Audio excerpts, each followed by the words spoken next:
tourism sector. These include hotel construction, restaurants and air operations. The government says there are other incentives for foreign investors. Sitting sky high, offering patrons a panoramic view of the capital, is one of Dar es Salaam's more unique dining experiences. Aside from the great view, there's another twist to the Akemi experience. Priya Kanabar is one of the owners of Akemi, which is Japanese for bright and beautiful. When this building was being made, the Golden Jubilee Towers, it was going to be Tanzania's Dar es Salaam's tallest building at the time. And so then they decided to have a revolving restaurant at the top. Before joining the family-owned business, Priya had considered a different path. I never thought I would be in the family business. I was actually an educational psychologist back in England, and I worked there for 10 years. And then, so it was only when the idea of Akemi came about, that's when I decided to move. So I never ever thought that I would be an entrepreneur or have my own business. A meal at Akemi will cost a minimum of $15 and a maximum of $70 for a main dish.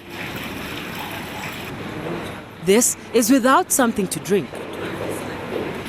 They serve Indian, international, European and fusion meals. Even though Priya won't talk about how much they make, she says they are well on their way to recovering their investment. We have a lot of fiscal incentives, for example, tax incentives. Of course, they're highly debated, and now we have changed a lot of fiscal regime here. You know, investors, for example, do benefit a lot from fiscal incentives. That is tax reduction, tax exemptions on a number of issues here. Once they want to come and invest, depending exactly where they are.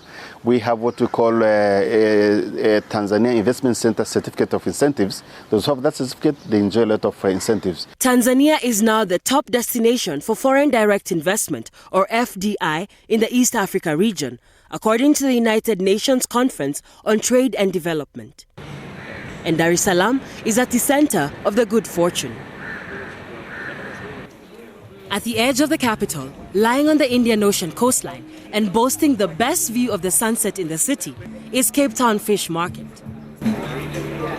Here, Gavin Lowe, another investor, has set up shop. Africa was something that was happening. There was a plan with local investors here that wanted to open up one, but everything was poorly, slow. And a year and a half later, nothing had really materialized.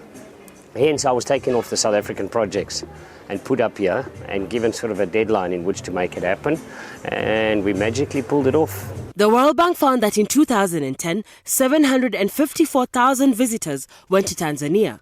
By 2013, that number had risen to 1,063,000 tourists.